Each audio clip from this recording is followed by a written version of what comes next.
Well, hello. Welcome to week 11, everybody. Great to be here with you again for our Tuesday morning lecture, bright and early. Hope everybody's got a coffee or beverage of choice, that you've all had a nutritious breakfast as needed. I'm just going to make sure I'm recording for the start of week 11. Where's my OBS window? Make sure everything's good. Yeah, everything looks cool. Okay, great. I can never quite trust that it's all working because I don't have a live preview on another monitor. I've just got my main monitor and then the laptop, and the laptop's 10 seconds behind. So I'm just going to see what you're all doing. I've got Teams up. Oh, I should bring up Teams here. Make sure I got the correct window. Yeah. Get that on the right side. Make it a bit smaller so I can see it. To make myself small. Cool. We are recording. We're streaming. We're ready to go. Okay, everybody. Welcome back to COMP2300. Turn on my other light. We're in week 11. Can you believe it? We're almost done with COMP2300. It's been a wild journey this semester. Much wilder than any of us had really hoped. But it's been exciting too at times. Just wanted to go through a little bit of course update stuff. I forgot my update email this week. I'm really sorry about that. I'll get to my weekly update email later today so that we don't forget it. I think the reason I forgot is that everything has been going very smoothly. So I didn't feel that we needed to have so much updating done today. But I guess you all are well into assignment 3. You're all well into lab 11-12 this week, or catching up with labs 9-10. I just wanted to go through a few updated bits of information before getting to the topic. Thank you everybody for submitting assignment 2. The tutors are working away at that at the moment as we speak, and we're working towards getting marks back to you on Friday, I hope, saving any disasters with that. But as you probably expect, this is a very big class. We take your grading very seriously, so it's quite a big project to mark a bit of assessment for everybody simultaneously. So thank you for your patience with that. We'll get your marks back to you as soon as we can. You're working on assignment 3 right now. I think just taking myself to assignment 3, I haven't heard from anybody complaining about not having little jumper wires, so I'm sure everybody by now has them. If someone is messaging me about not having jumper wires at the end of next week, only a few days before assignment 3 is due, I will be very sad. So do not be that person. Make sure you go out and get your jumper wires right now if you don't have them, so that you're ready to do the assignment. This assignment really, you have to put them into the board. This assignment really follows on from lab 10. So we really expect that the students have done, all of you folks out there have done lab 9, you've done lab 10, and then you can start on the assignment. So if you haven't started the assignment yet and you find that you haven't done one of those labs, now's the time to get back into them. We're all there on Piazza, ready to help out with answers to any questions you might have about labs 9 and 10. I should note that the labs in this course are not like an extra thing. They're one of the main ways that we are teaching you course content. So as part of if you haven't done the labs now, well, things happen. Sometimes you get busy in the semester and you have to skip stuff. That's okay, but make sure that you do get back and actually do them. Lab 9, Lab 10, and then the joint Lab 11-12, because doing the labs is not just good preparation for your assignments, but it's good preparation for the exam, which I'll get to in a minute. I introduced this P2300 protocol for assignment 3 on Friday in the lecture. So if you didn't see that introduction, you can go back and watch the lecture on Echo 360 or on in Microsoft Teams.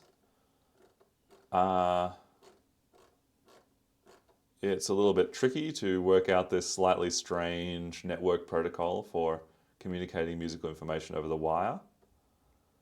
Daria said, can we use Discoboard in any other second year in comp units? No, unfortunately, COMP2300 is the only course so far which has seen the light for discussing using disco boards in your work. Here's the question here: can we use Discoboard in any other second year course? I wish that you could go and do Discoboard 2. I suppose if you like what you saw in COMP2300, the natural progression from this course is COMP2310, although you don't have to use disco boards in COMP2310. You do get to go much deeper on the concurrency and distributed systems ideas. Callum's got a good point here, I'm sure. Yeah, I was about to say this, Callum. Another comp unit where you do use an embedded board is COMP2330. I think it's called RealTime Systems. RealTime Embedded Systems, which is a 4th year course. Where's its actual website? Here we go. This one doesn't happen every year. I don't think it's on this year.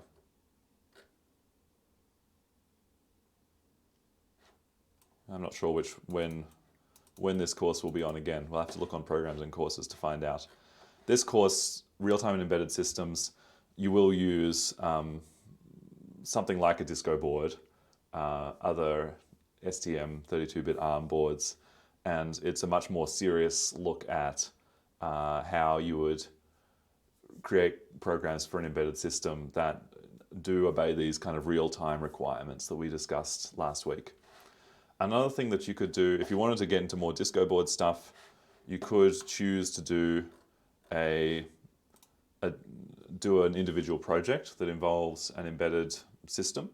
So some of our students, when you get around in your degree to the point where you have to choose a project, I'm always available for emails, and if you say, I would like to use my disco board to do something cool, I may well say, that would be a great project, I'd love to supervise that. So that's something that you could think about as well. Yeah, Callum has correctly said, you do need to do 2310 if you want to do 4330. For some students in some programs, I'm not quite sure about it. I know that the BAC students are obliged to do Comp 2310 next semester. Not every other student is obliged to do that. It depends on what degree program you're in. But it's a good one for continuing from Comp 2300. Back in BSE, have to do Comp 2310, says Ali, another tutor.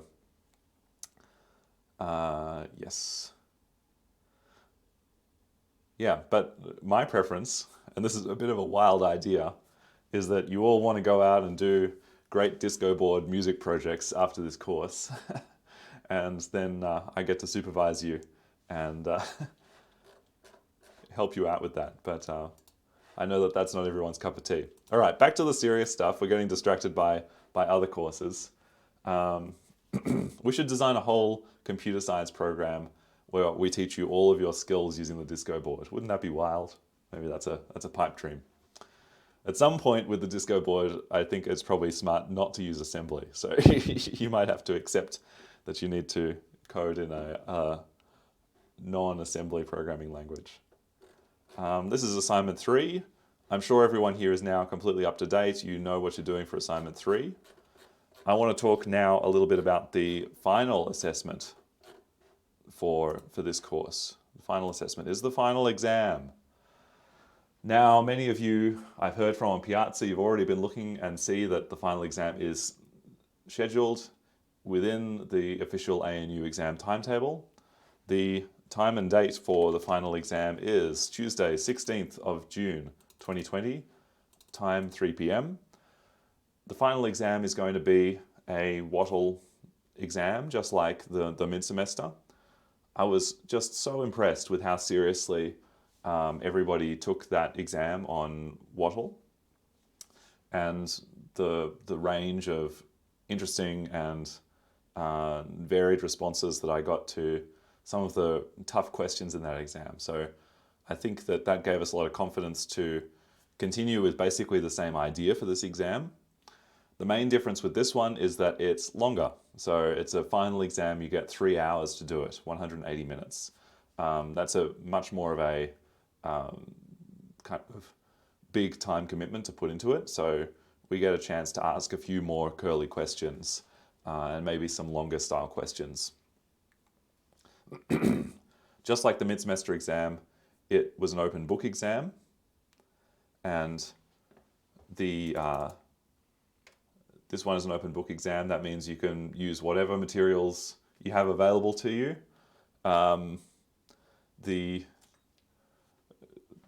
There's some students I know who have been tempted to take stuff from the internet that's perhaps of limited relevance to this course. So just be very careful about that. Most of the questions I ask you can't be answered by just recreating some text from the internet, because the question asks you to explain something or discuss something or compare something. So I'm not just asking short answer questions that are about telling me truths from the world, right? Like, how many bits in a byte? 8. Okay, great, full marks. That's not the kind of question I'm asking you for. I might ask you a question more like, why does a byte have 8 bits? What is the meaning of a byte, right? These kind of things that we were discussing in lectures that demonstrate that you have a knowledge of all of the material within this course, and you can map between different concepts, and you can explain things, which is how I know that you really know it. You sometimes don't really know something until you can explain it. A little bit of information about the final exam. I know previously I kept open this idea of having an oral component to the final, and I've decided that what we'll do is instead we'll have a long answer question at the end of the exam that will be worth 20 marks out of 100. So you should spend around 20% of the exam time, or 36 minutes, on that question at the end of the exam. And this is an obligatory question. You can't get away without answering this question, and the mechanism that we have to enforce that is to make that question a hurdle, as well as the whole exam a hurdle. So what that means is, traditionally in this course, the final exam has had a 40% hurdle. So if you score less than 40% on the exam, you can't pass the course. And this time, the final question will also have a 40% hurdle.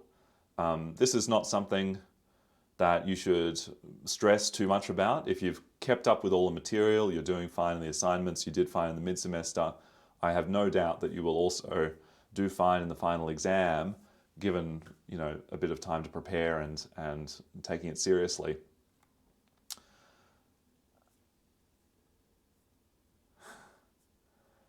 This is something funny just happened in the Teams. A byte is 8 bits. A nibble is 4 bits, and a chomp is 2 bits. I didn't know a chomp. I didn't know that either. Kunal is saying. That's very cute. So now we know.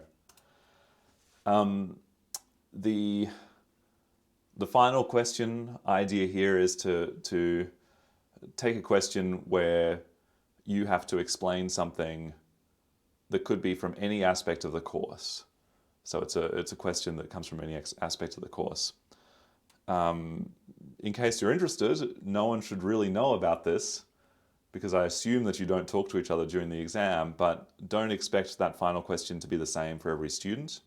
We have ways within Wattle exams of giving different students different questions. So that's one mechanism which we use to make sure that you're answering on your own behalf and you're not giving answers to us that are coming from other people in the course. Now, I guess the question comes up, what happens if someone sends in a response to that final question on the exam, the 20% question, that is unacceptable. It's below this 40% level. Maybe they did really well in the rest of the exam. Maybe they did really well in all of their assignments. Well, if that happens, what I'm going to do is direct you towards an oral interview exam to confirm your marks. And this is something which we only would do if, which we would do as a second chance. So it's not something which you should rely on. The oral interview is generally harder than sitting down and writing out a question. So I hope that people take this question seriously and they make sure that they want to pass it. If you don't pass that question, or you don't get up to 40% in that question, it may be that you simply are assessed as not being able to pass the course. So this is where the oral exam comes in. It's that sort of second chance. If someone's marks don't add up correctly, there's some kind of anomaly in your assessments. Perhaps it's due to the disrupted term, and I just need to check on your responses. We could require you to have an oral interview exam with us. Yeah, so I just should note, as always, the final exam is an individual assessment. We do use our software on responses. We do check things out, and it would be very serious if you were found to be cheating in an exam. If you're cheating on an assignment, sometimes the answer is, lose some marks and kind of a somewhat serious but not that serious finding of poor academic practice. But for instances where someone is found to be cheating on an exam, it could be much more serious. So that's enough for the final exam. Make sure that you go to it. You actually have to, it's sometimes difficult to remember when things are going on in this online climate, but I'll definitely be emailing everybody on the day of the exam to make sure that you actually attend it. If you have some kind of problem with attending the final exam, that is, you have another exam at the same time, tell me about it on Piazza or by an email to my ANU email address.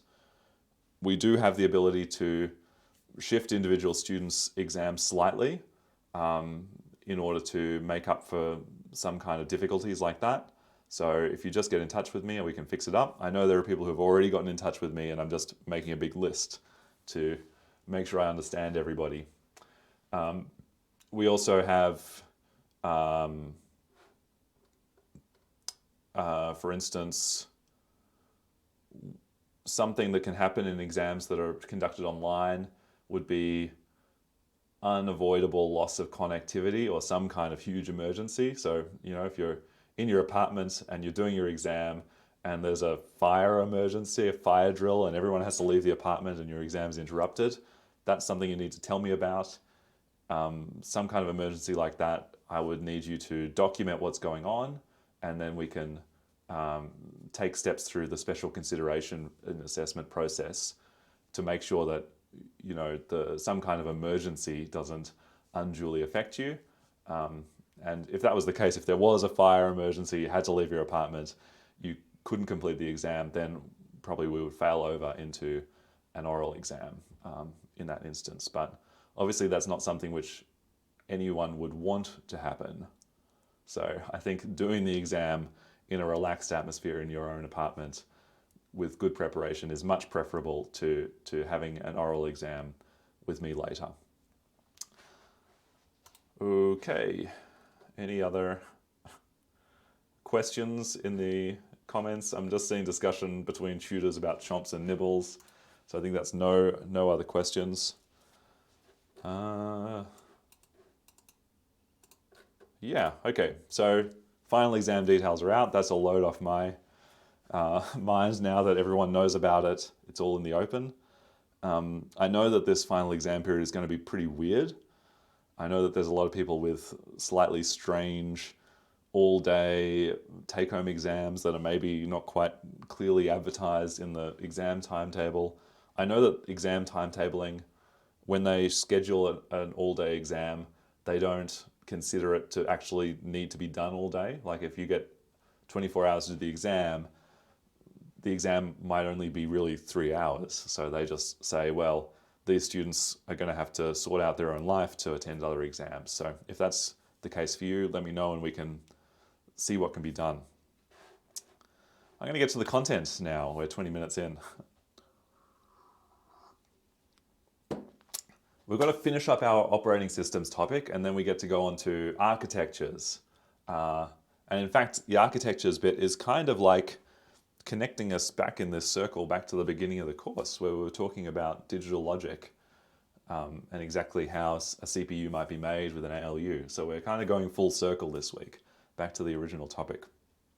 By the way, architectures is the last topic in this course, and then I have a big revision lecture planned out for week 12, where we go through all the topics and just cover all of the major points, giving you chances to ask questions about any aspect of the course, really. So the part of operating systems which we got to was this idea of the process, or a process individually. We talked a lot about how you have a kernel, which is sort of this a small core which encapsulates all of the important code for an operating system, all the code which really communicates with the computer, and the kernel presents some kind of virtual machine interface to individual programs that are running. So the programs don't have to talk directly to the hardware, they talk to the kernel, and the kernel gives them access to things. And the way that they spoke with the kernel, discussed things, was with this idea of system calls. So a program can run a function which will run something like the SVC instruction in ARM, and that will initiate a system call with the kernel, and essentially, in the ARM architecture anyway, essentially that will cause an interrupt to happen, boot that program out of running, put it to sleep, then the operating system gets to do stuff for a while in handler mode at a higher privilege level, then the operating system can switch back to the lower privilege level and restart that program. So this idea with processes is, now that we have programs that can be booted out of running and kind of stored somewhere, we can kind of encapsulate them with this abstract idea. So a process is one of these programs which has the ability, or has the capacity, to be kicked out of being running and then restarted where it left off. And this leads us to the idea of the context switch, which we've already seen, right? Where you can switch between two programs. And in fact, in this week's lab, and I hope people are out there trying to figure out what to do in week 11 and 12 labs. In this week's lab, you get to actually build your own little operating system that can do a context switch, so you can get some idea of a process. And once you can kick a process out of memory, out of the currently running state of the CPU, you get a few interesting options. One of those options is that you could restart that process on a different CPU.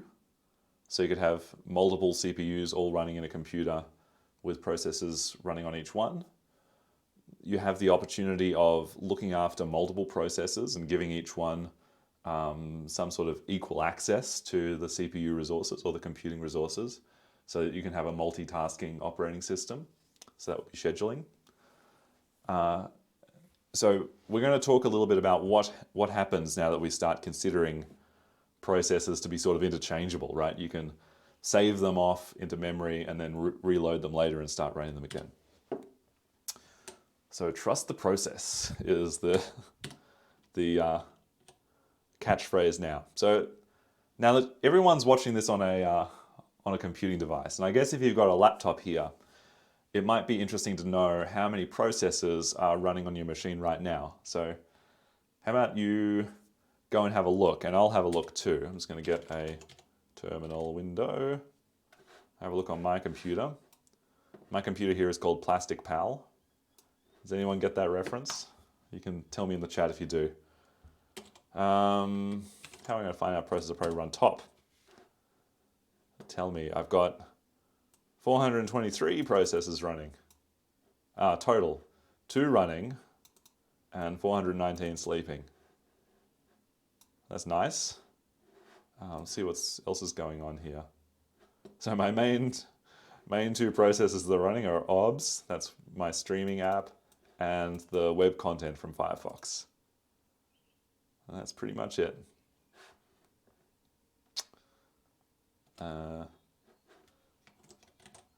Got some other interesting things here. 421 tasks, it says in top. 3 running, 418 sleeping. There are none that are stopped, and there are no zombies. So what's a zombie process? We might talk about that in a minute. But anyone in the chat want to tell me how many processes are running on their machine?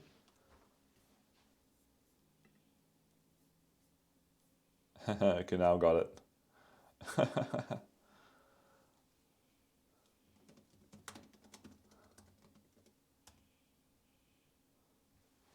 I'll just type it in on Teams here.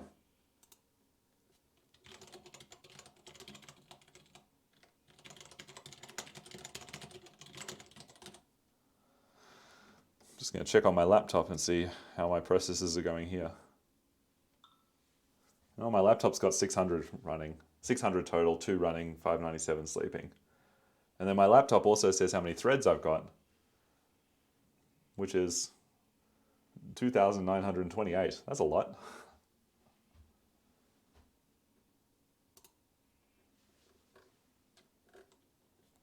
I wonder if we get more information in glances. No, not really.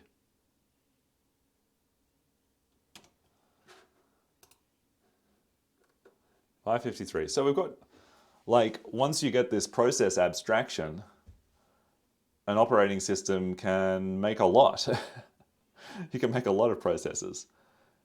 And once you've got the abstraction and all the machinery to do a context switch, it's cheap to make more processes, and Unix relies on it a lot. All the Unix-like systems rely on making squillions and squillions of processes. Ooh, thank you, Kunal. We can find out how many threads I've got on my machine right now. Don't copy and paste random things from the internet, but I'm copying and pasting something from Kunal because I trust him. I don't have WL. I don't know what that is. Wool.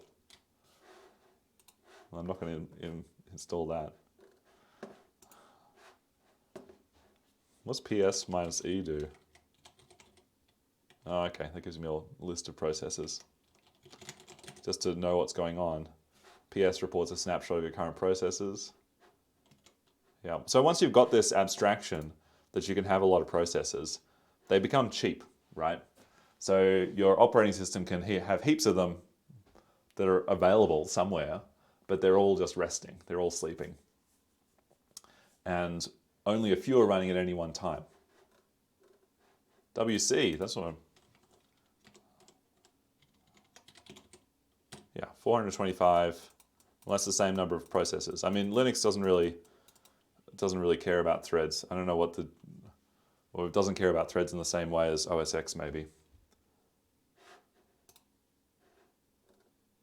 Yeah, that's what I thought. Okay, sorry, I'm having a conversation with Kanal in the chat with my voice, which doesn't really make sense.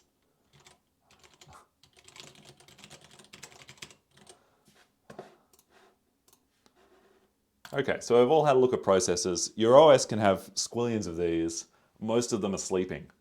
And of course, only one process, or usually only one process can run on a CPU at a time, unless you can have more than one, which we'll explain in the architecture section later this week. But they're cheap to put to sleep and they're cheap to keep around. So the operating system that you're running will work best if it has a lot of things that have started up and they're running, but they're in the background, they don't need to be used. They're just some kind of ongoing task which might need to start up every now and then, right? Something that updates it could be an app which you're not using in a multitasking operating system, or it could be some background process or daemon which is just going to do a work task as part of your operating system, updating something every now and then, and doesn't have to be awake all the time. So let's define a process. Let's define a process. A process is a running program, and it's all the resources that are needed to put this program to sleep and bring it back again. So that's going to include code, all the instructions for your program, its current state and context. Maybe the state context is going to include like all of its registers and flags. Just like when you had to switch out of your context in the interrupts lecture, when you switch out of your context to do a context switch on your operating system, you need to save all those flags somewhere. You need to save all these registers. You may need to include within the process some memory that belongs to just that process. So individual memory for the process could include a stack and a heap. Remember, we didn't really go into this in great detail, but we did define a little bit. We defined a little bit the idea that an individual program might have a stack coming down and then a heap, which is just going to be like this allocated memory, dynamically allocated memory. You may have learned in Comp 1110 that there's a data structure called a heap. This is not one of those ones. It's just a pile, just like a nothing, a bunch of memory which the program itself is responsible for not screwing up. So that would be the heap, and then it gets some kind of stack just for doing the regular procedure calls that we learned about in previous lectures. And then you might have some other important resources, some global variables. You might have some data, some knowledge of files that you have open for reading, which you don't want to lose that information. Otherwise, that could mess up your file system. That's kind of, an open file is kind of a reference to a shared resource, because the disk where you're reading that file is shared between other processes. You might have some network connections or sockets, and you might have the address space mappings. If your operating system has a virtual memory system, which all of the good ones do, then you'll have the operating system will have to know what the mapping is between the virtual memory or the logical memory that the program can see and the physical memory which is on the computer. So the operating system will need to keep track of that information.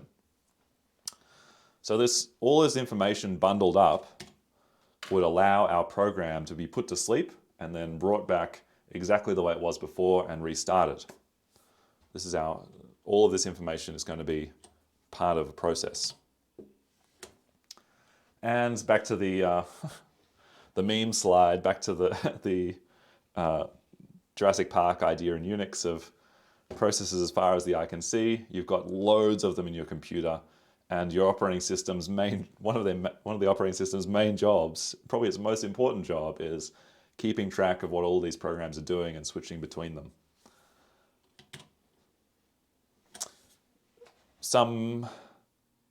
I've given you kind of a generic version of what a process is. But different OSs have different details of what is going to be saved when a process is put to sleep. They have different details about what exactly a process is, and about definitions between things called threads and things called processes, and whether those definitions are important. A lot of that depends on the specific operating system you're talking about. So we sort of try to teach you things in general mode here in COMP2300 so that you have this foundational knowledge. And if you want to get more specific knowledge about an individual operating system, you can go and find out about that as an extension. Adam Rowland says, I wish Unix had that crazy graphical interface. Well, that was in Jurassic Park. That was actually an experimental file manager in some old Unix in the 90s. I think it's real and you can use it. Where's my Teams?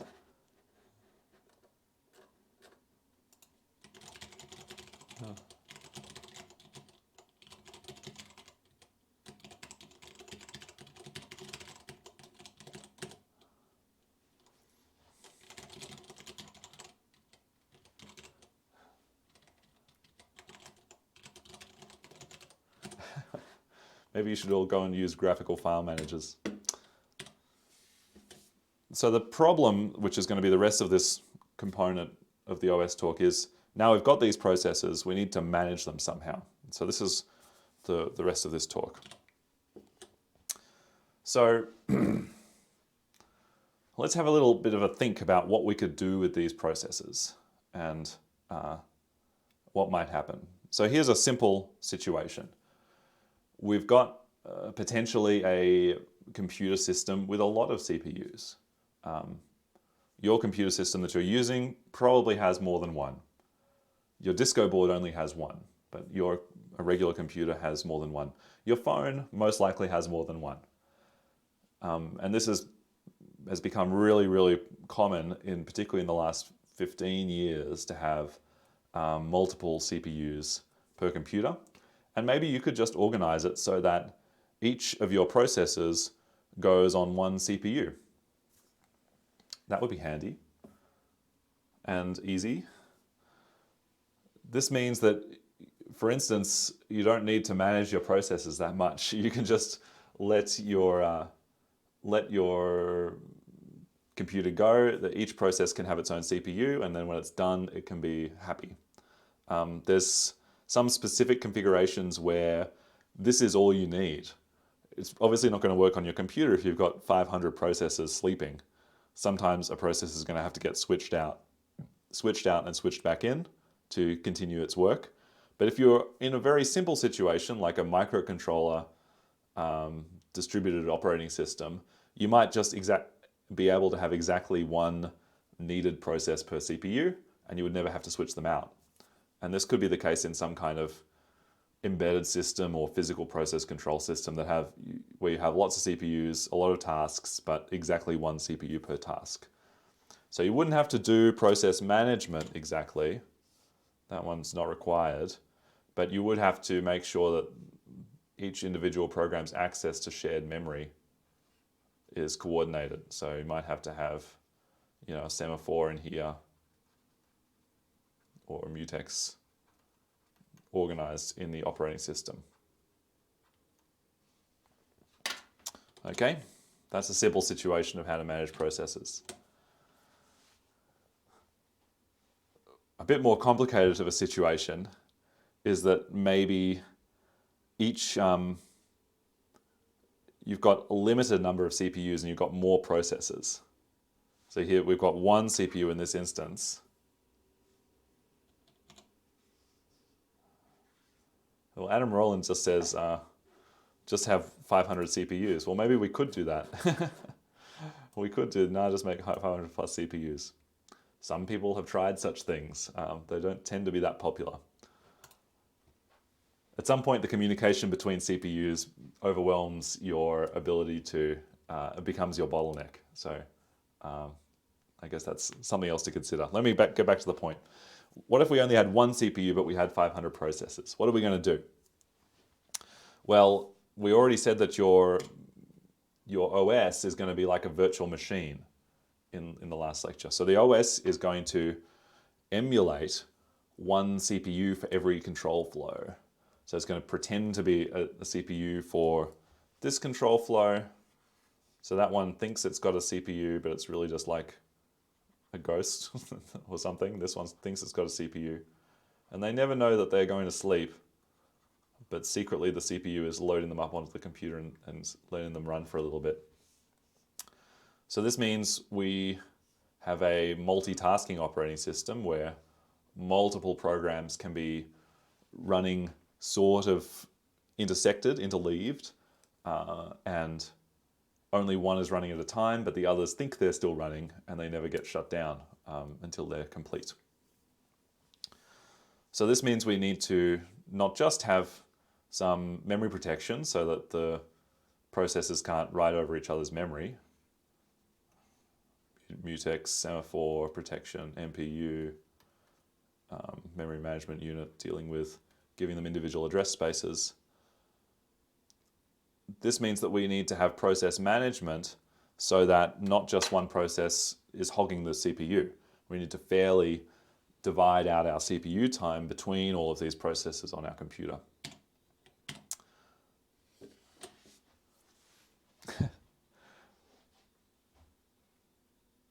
slightly more advanced situation now, what if we have multiple CPUs and we've also got multiple processors and we want to coordinate all of this together? And this is where we start to get into the real world circa 2020, because all of your computers have lots of processors in them. At least 2, probably 4, if you've got a fancier computer. If you're sitting at a desktop, probably maybe even 8 or 16, or some people with crazy Threadrippers, maybe 64 processors, cores on the one CPU die. If you're watching this on your phone, you actually might have more than 4. You might have 6 or a weird number like that. So phones are weird. We'll talk about that next time. But the idea here is that we'll have a whole bunch of CPUs. Oops, I shouldn't have drawn that. Okay, a whole bunch of CPUs, and they've all got, well, they're processing cores. They're not a full CPU because they don't have separate memory. They're all using the same memory, and they've all got the same physical address space. And in many cases, they're all kind of identical. They're little clones of each other. And the great thing here is that any process, this might be a process 1, any of these processes can run on any of these CPUs. So if it runs on that one for a while, wants to go to sleep, we can cut it off and then put it back on this one. And the operating system will let us move processes between CPUs, and we'll do that on our behalf when it's scheduling out these processes and sharing the resources. So this is the way that things are done realistically now, because we have processors with multiple CPU processing cores, but just one shared memory space. And symmetric multiprocessing is the way to go. Now, we've already talked a little bit about processors versus threads. So what's a process and what's a thread? Well, this is not something we have to worry too much about, but a thread is somewhat of a lower level concept. Processors, as we discussed earlier, they've got their own registers, they've got their own stack, they've got their own resources. It's a whole program which is kind of getting encapsulated so that it can be put on ice and restored again. Now, a thread is like the simplest possible component of a program which can be running at one single time. And it could be that a thread is kind of a component of a process. So one process can have multiple threads, and each thread might have its own register and stack. So you can do a kind of a context switch between threads, but the threads might share other program resources. So it will have its own register and stack, but it won't have its own heap or its own shared memory and that stuff. So it will exist as a kind of individual processing unit within one process. In general, in the current popular designs for OSs, one process can manage and create many threads. And this is often used in situations where you've got a lot of individual work units which are kind of simple. So if you're looking at an image and you wanted to do, this is, for instance, a kind of one-dimensional image, right? This big array of data, and each one of these is like one pixel, right? RGBA, RGBA, RGBA. And that's red, green, blue, alpha, or transparency. So each of these threads, which is going to be like a little squiggly arrow, is going to do some transformation on that pixel and make it all colorful or something, right? Do some effect. And it doesn't need to know about any of the other pixels. So it only has to see this one, write it out with its improved version. And if we wanted to get through this image really quickly, and our processor had 4 cores, for instance, maybe we could just spin up 4 threads, 1, 2, 3, 4, and have them running simultaneously doing this simple task. And a lot of high-level programming languages give you some way of defining a task and a simple function that needs to be run a lot of times on a lot of data where it's not going to interfere with other threads. And then it will let you generate as many threads as you want to make sure that process is distributed correctly. And then the operating system looks after the part where it puts each of those threads onto a different processor or core.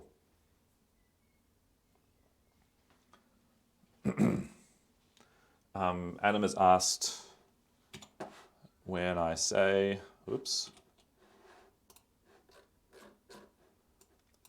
when I say that threads have their own registers and stack, do I mean that they have their own contexts of those? Yes, I do mean that. So a thread would have to be context switched in and out, just like everything else in the process. There's some bits of this which are things like registers and stack are like mandatory for a program to run on the computer. If you don't have registers, your instructions can't run, right? So a program needs to have its own registers. That's absolutely mandatory. If you don't have a stack on our ARM ISA, your program can't run because it can't call procedures. So in order to have any kind of context of execution, you need to have individual registers and individual stacks. And then when an interrupt is called, it switches those out and stores them somewhere else.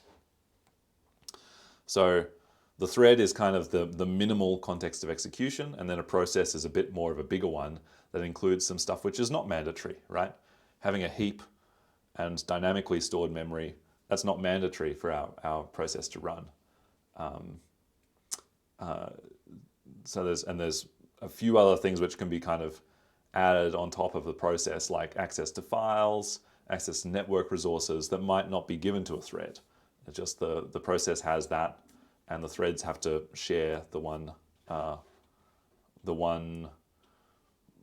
sort of reference to shared resources that the process has. This is the kind of thing which would differ depending on operating system. And in fact, like Linus Torvalds, who is famous for creating the Linux kernel in the early 90s, he's a very, obviously a very clever person, but also very abrasive in internet messages. And he had this big fight with people online about not talking about threads and processes. So this was from 1996, where someone said, we need to keep a clear concept of threads. Too many people seem to confuse threads with processes. This doesn't reflect the current state of Linux, but is an attempt to stay at a high-level discussion. And then Torvalds says, no, there's no reason to think of threads and processes as separate entities. That's how it's traditionally done, but I'm not doing it that way. It's historical baggage. So, well, sorry. I don't know. Seems like the thread people won and Torvalds did not win in this case. People still think about threads and processes a little bit. Yeah. A lot of this depends on implementation. That's what I just said. Let's talk a bit about how we schedule processes now. So I said that processes have all this information, and one question might be, well, where is this stored? When we were doing our context switching lecture, I told you about something called a process control block, and we started to think about what might need to go in that block, which was, in particular, the location of a stack for that process, as well as some kind of ID, right? You might call this process 0, this is process 1, that's process 78. So here's a few bits of information that might be in a process control block that would be important. First of all, that ID, so you can know which process is which. You might have some kind of state for a process. It could be created, ready, executing, blocked, suspended, bored, zombie. You could have some kind of information which is relevant for the scheduler. So you might be able to say that a process is really important. I need you to do this right now. Or you could say that a process is going to become important at a certain time. It really needs to be done by this deadline, right?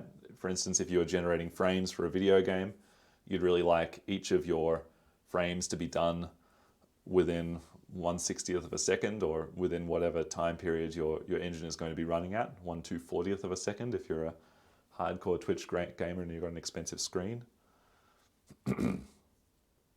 Then you've got that stuff which is the context of execution, the CPU state, like registers, stack pointer, all that kind of stuff, and maybe some memory state, the bit of memory that it's using, how it is translated into a virtual memory state, virtual memory addresses, translation between the virtual memory addresses and the physical ones, and then some other limits or access controls over memory, and then all of that allocated resources, open requested devices and files, etc. So you can see now we've got a lot of this stuff which is on top of the, as I said, the mandatory resources required to run a program. So that would be sort of the difference between processes and threads as far as we're concerned in COMP2300, that this stuff like, just the CPU resources is really all you need to run a program, and maybe this memory stuff. Well, maybe that's shared on between processes as well. And all this other stuff is sort of a bit of a higher level that the operating system cares about, but the CPU itself may not. So all of that stuff is put into the process control block, some things stored in memory by the operating system, so that it can keep track of all these processes going on and bring them back online when necessary. And it's kind of like a data structure for processes, right? So we've done data structures. This is just a record with a bunch of information that would have a controlled size, and the operating system would know how to access all those bits of information. What about these states? Well, you might be able to create a process so that it's all ready in memory, the PCB's there, but it's not yet been run. So it's just been created, hasn't been run yet. It might have a ready state, so something is absolutely ready to go, and then it's waiting for the scheduler to give it a CPU to get started. Then before when we were looking in top and seeing how many processes were running, we saw that only a few were running at a time. So that's when a process is actually holding onto a CPU and executing, running some code.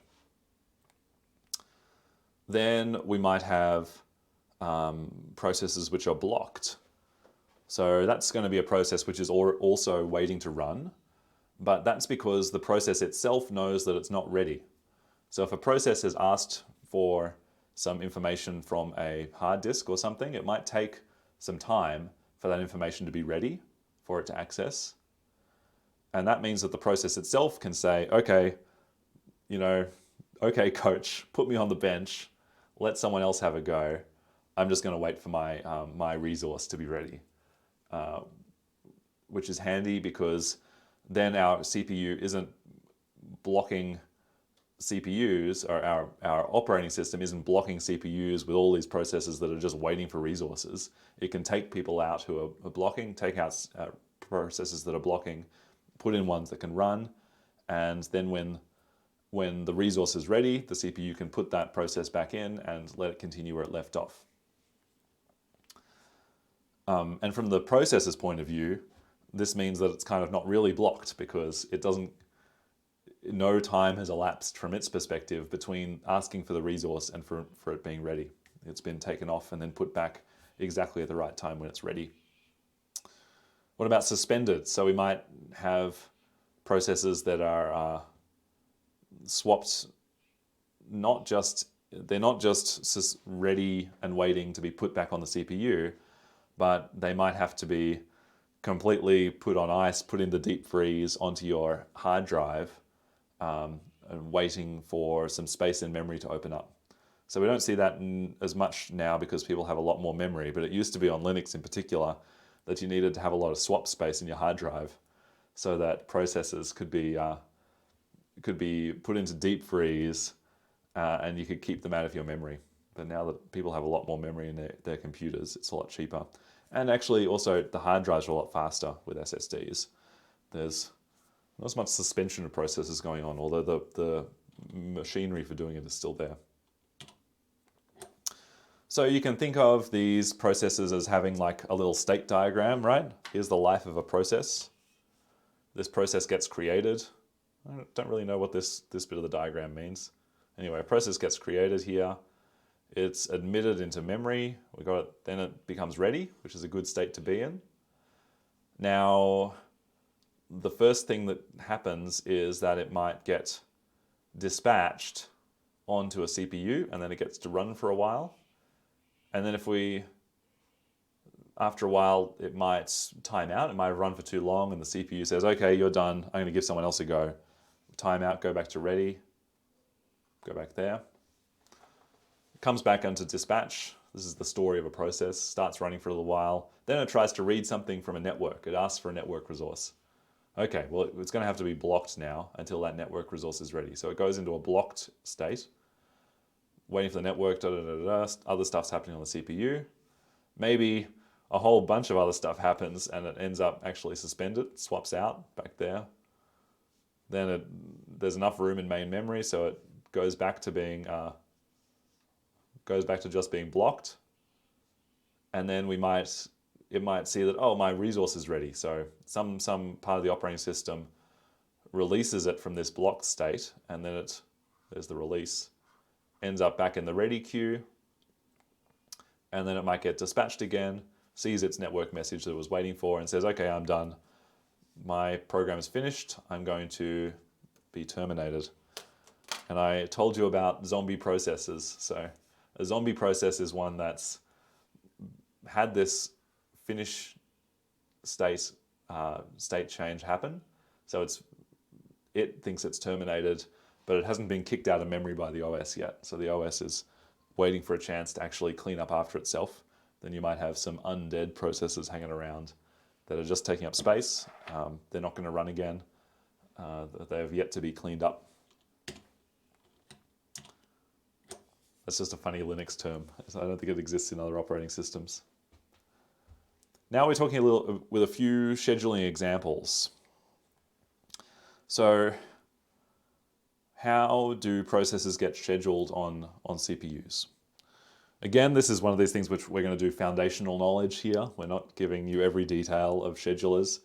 But the main thing to understand is that there are different scheduling strategies, and they will produce different scheduling results, or different results you might optimize in different situations for different requirements.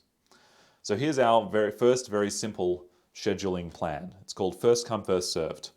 That's a great plan, right? This is civilized society. You go wait in a queue to pay for something at the supermarket, and the first person in the queue gets to pay for their stuff before the second person in the queue. So fair's fair.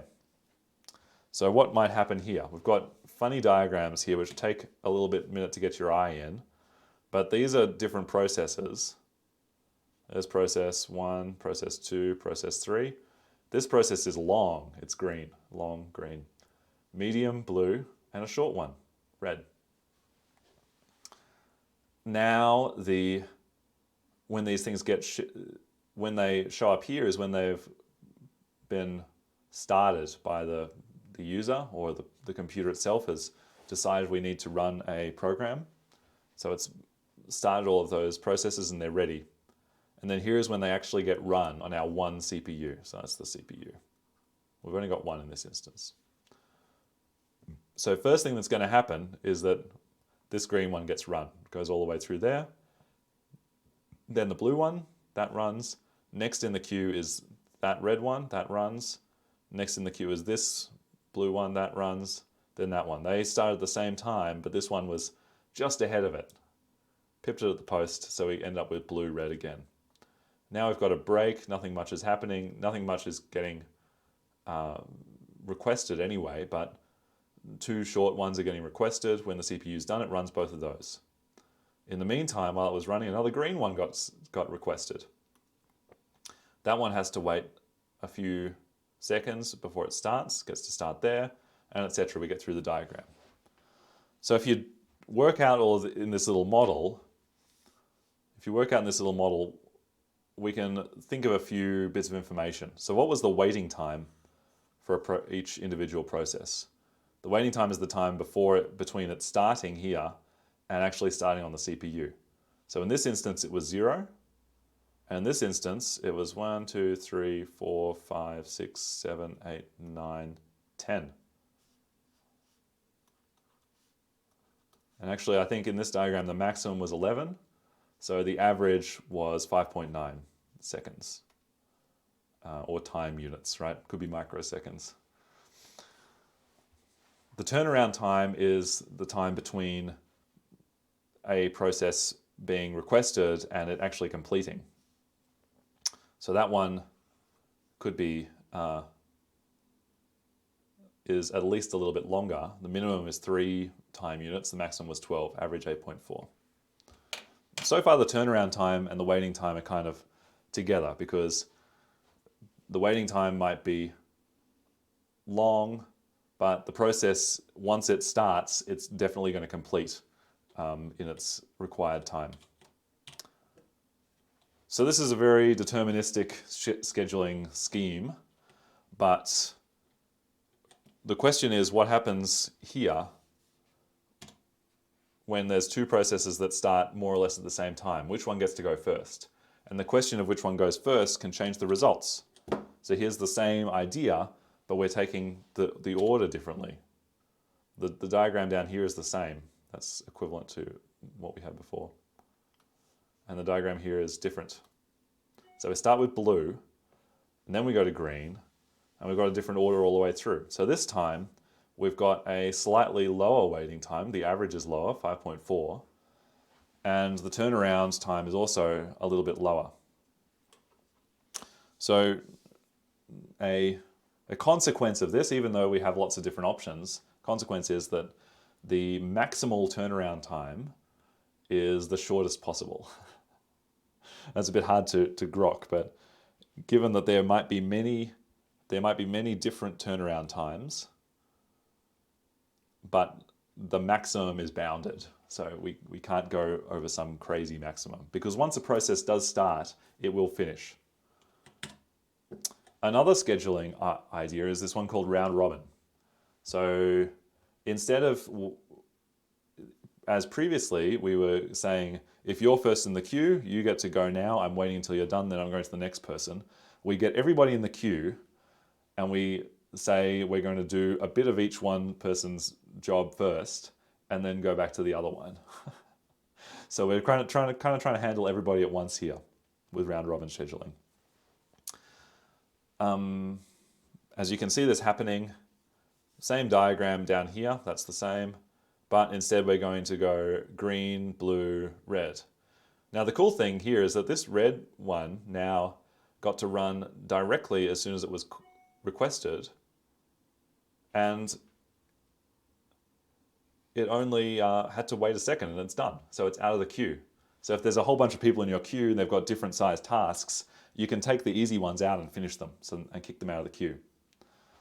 Problem is that this green one that had a really long task, that was 8 seconds, it's going to take 1, 2, 3, 4, 5, 6, 7, 8. It takes all the way up to here to actually finish.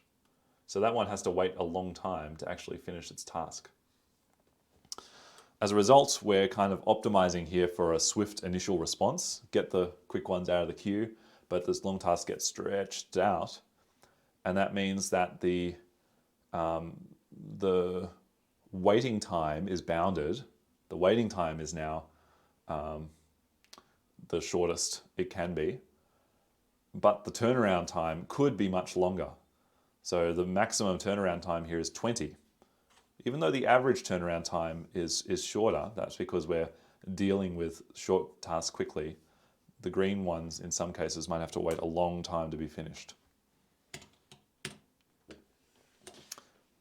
So there could be different situations where you use FCFS and round robin. I don't think we'll deal with this talkative situation now because I want to I do want to talk a little bit about architecture before we finish for the day.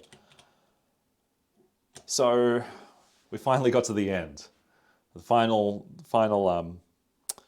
Jurassic Park meme is from latter Jurassic Park. This is kind of what your operating system is doing, right? These are your processors, PID 0, PID 1, PID 2, and this is your OS. trying to handle multiple processes at once, give them access to resources, and try to make sure that they don't crash the computer by eating him, I suppose. Yeah. Now, I hope that you're all up to date with your labs, and I actually think it's like ridiculously exciting in this course that you get to write something like an operating system in Lab 11. So Lab 11, you get to implement a context switch between two different tasks and start to think about some of these concepts. I should note, Lab 11 has one of the most ridiculous lists of extra work. Like, we've always had these extension tasks, but the extensions in Lab 11 are really, really extensions. Like, look at all this stuff. Adding a scheduler, adding arbitrary number of processes, adding ability for processes to sleep. I mean, this is just like a laundry list of interesting wishes. Write a 3D graphics library and build an HDMI connector and driver using the GPIO pins, then port Quake to the disco board. I'm not sure if that's a serious response, but if you do it, you'll get a big COMP2300 thumbs up from us. Back to operating systems. So don't worry, the rest of the lab isn't as hard as that. It's just hard enough to get organized with a context switch. Yeah, the funny thing there, Callum just said, Pavel time. There's a legend of a student called Pavel from COMP2300 in 2017. A legend for his quick answers on the forum. So I don't know, we need to have some extra tasks from legendary people. I think there's a few legendary people on the tutor team right now you might want to talk to about a few of your tasks. Okay. If you want to know more about operating systems or you want to revise this stuff, look in the Essentials of Computer Organization and Architecture Chapter 8.2. That's the Null book. Available through the ANU library for free. You can go and read it. It's got a great explanation of this stuff. Let's talk about architecture. Architecture. A second topic for today and the topic for the rest of the week. And as I said, we're now touring back to the original stuff we were talking about in this course, the very early weeks, week 1 and week 2, where we built up from digital logic, building blocks.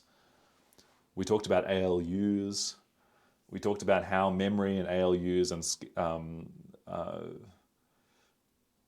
sequences and things were all connected to make your computer work, the building blocks of a CPU. So when we say architecture, what does that mean to you? And what does it mean to me? When I think of architecture, I think of like these grand city planning architectures, things like this, things like that. That's some architecture there. There's some great architecture right there. If anyone's seen that, it's a very amazing place. And even strange places like that. And even this is architecture, right? One of my quirks of history slide. So one aspect of architecture as a human concept, a human construct, is that we have these elements or building blocks of things which get put together in new and interesting ways. And the skill of architecture is finding interesting ways to put them together. So this building has a bunch of windows, and this building has windows, and this building has windows, and this building has windows, and they're all the same kind of building block. They're all a pane of glass with a way to let light in and a way for people to see outside, but they are used differently in different situations. They have different capacities. This one's windows are just holes, they don't have glass in them. This one's windows are glass and they don't have to hold up the structure at all, so they can just be completely covered on that exterior surface. And this one's windows are used in an artistic way. This is a concert hall where the windows were used as part of the sculptural artistic expression of the meaning of this building. So similarly for computer architecture, we've got a lot of building blocks. What are those building blocks? They're the things that you make your CPU out of. Digital logic, uh, places to store stuff. It doesn't even have to be digital logic, it can be mechanical digital logic as well. Ways to make decisions, ways to calculate things, ways to do Boolean algebra, ways to do sequential algebra, ways to store data, ways to store a sequence of instructions or a program, ways to communicate between all these different kinds of things, and then building up and up and up and up until we get to the point where we have CPUs with multiple cores doing lots of things simultaneously. But all the building blocks were the same on all of these different computing systems. Which building blocks are here? Well, we just have blocks, but I suppose this one has walls of some sort. Originally, these maybe formed the barriers of some sort of road into town, road into a village called Avesbury in England.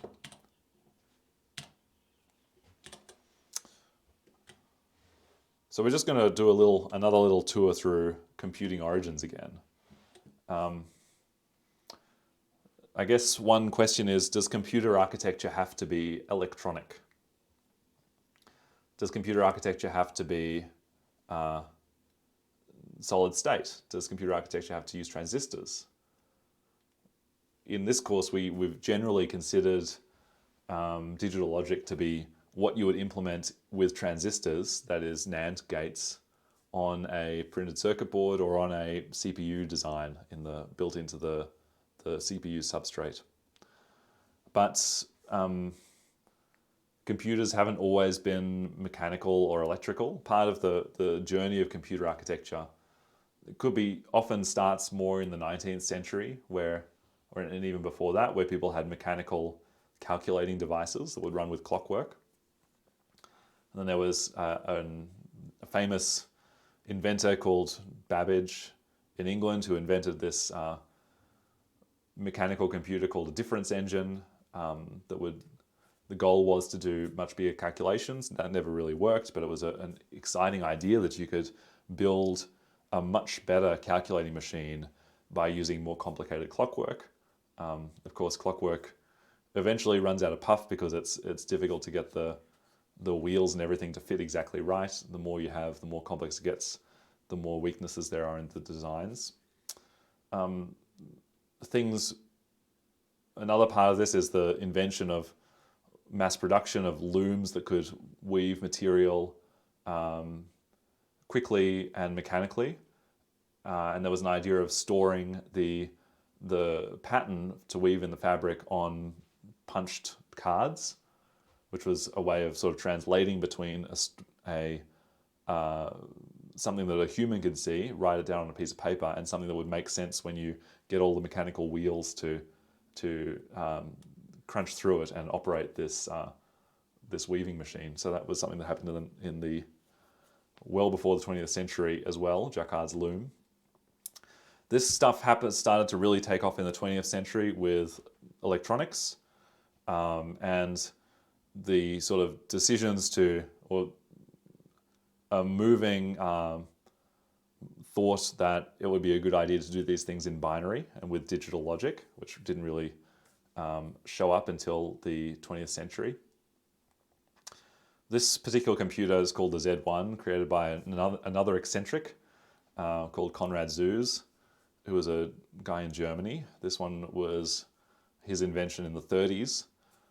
It's an electrical computer, but it doesn't use valves or transistors for logic. It uses relays, so a switch that can be turned on and off with a electrical signal.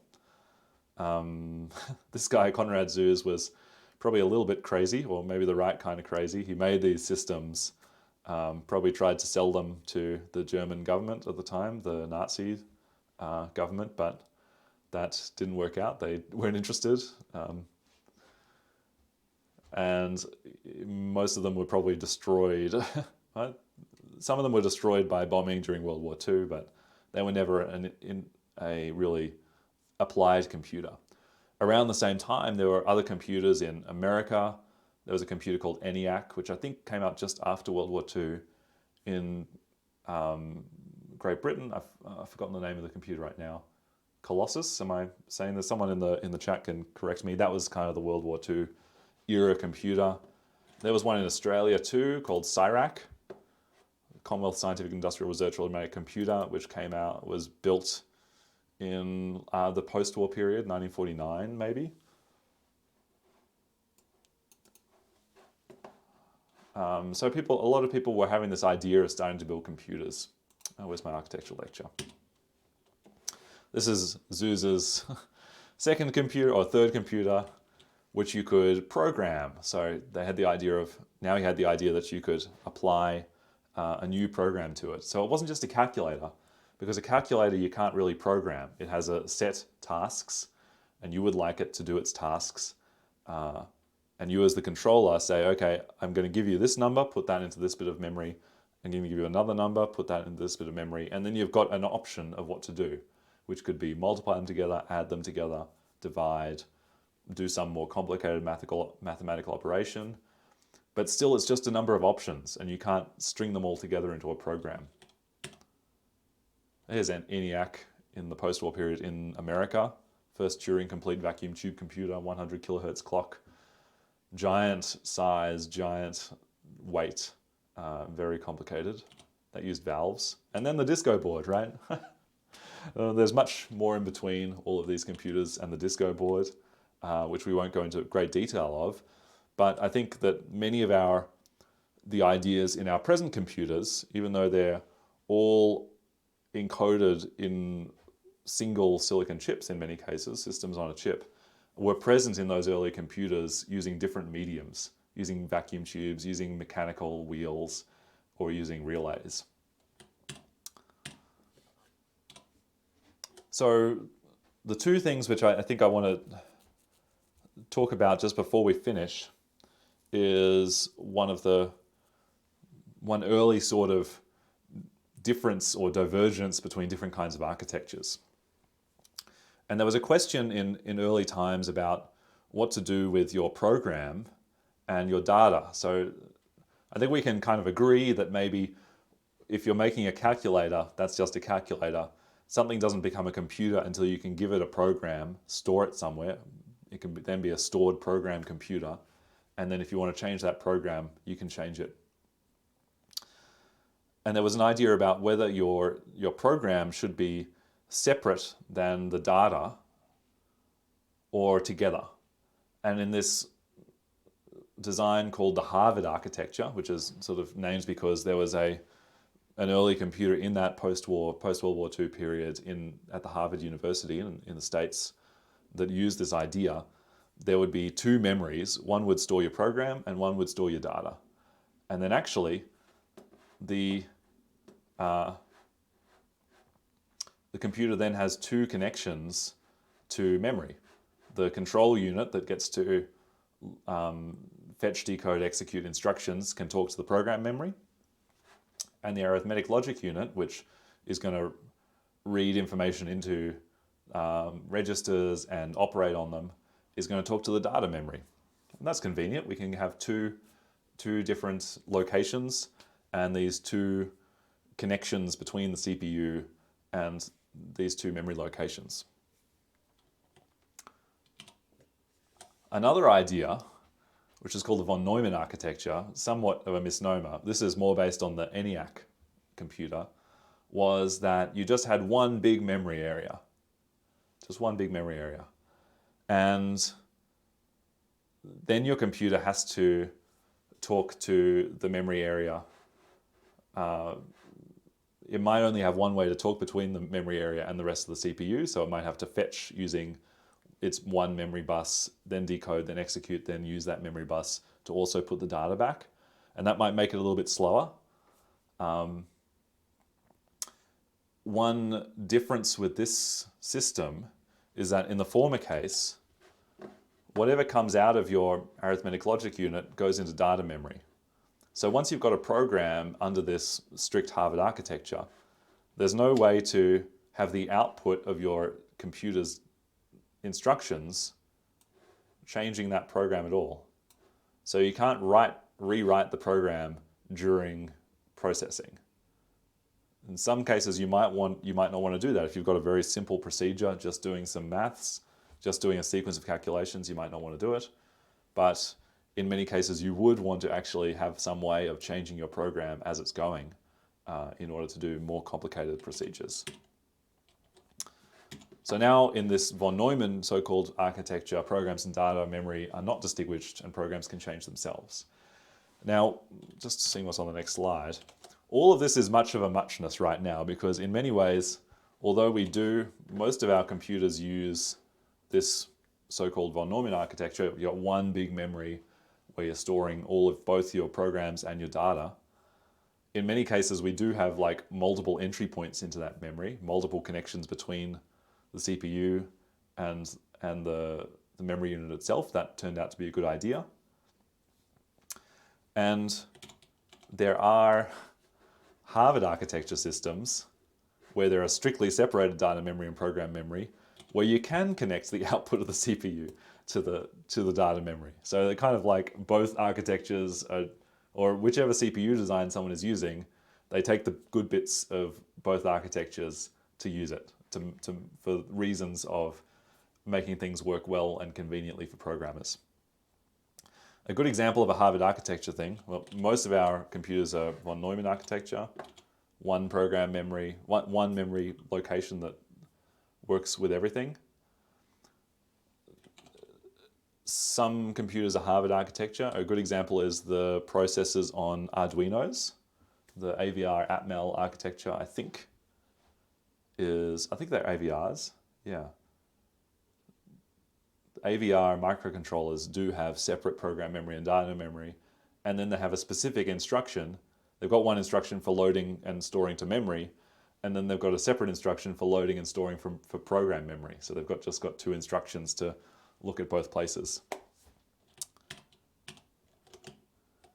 And then I think the last thing I'm going to say right now, given that we're at 10:28, is just to remind you about our simple CPU.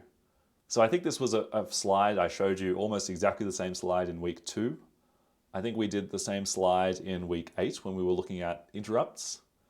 But let's just revise what all of these aspects were of a CPU that are needed to make a simple CPU. So first of all, we've got our memory where you can store your program and data.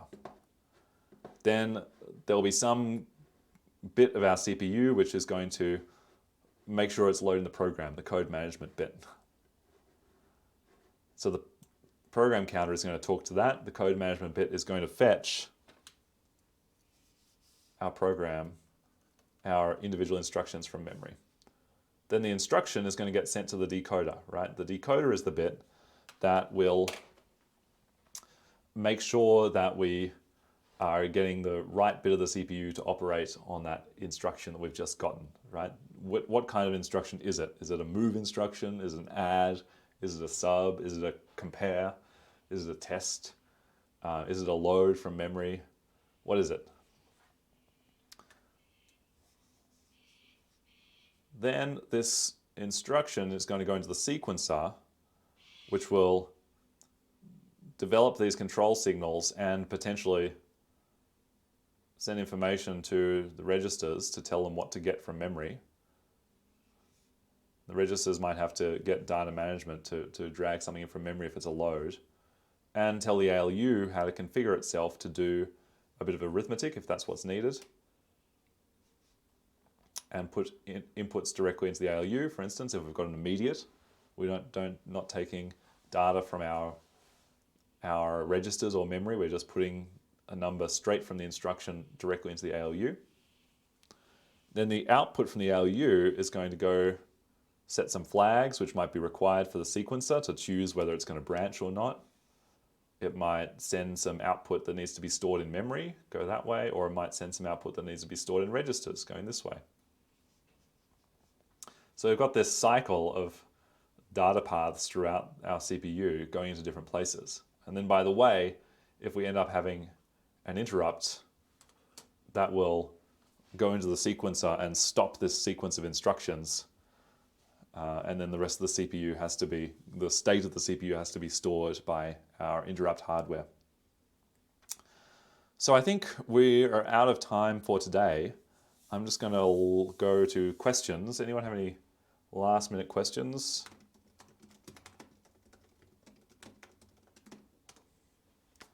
Any last minute questions or discussions today? Next time on Friday, shouldn't have that. On Friday, we're going to talk about pipelining, the CPU pipeline, which is kind of fun to think about. And we're also going to talk about different kinds of approaches to having multiple CPUs, the different kinds of multi-processing systems that you can have. So we're really getting to our world of the real, what really happens in CPUs that you have on your laptops and your phones, and how does that relate to what we've learned so far? Well, there's no last minute questions, so that means I'm going to go to the outro. I'm going to say have a very good day to you all. Keep working hard on your labs, assignments. I know we're getting to the pointy end of the semester. So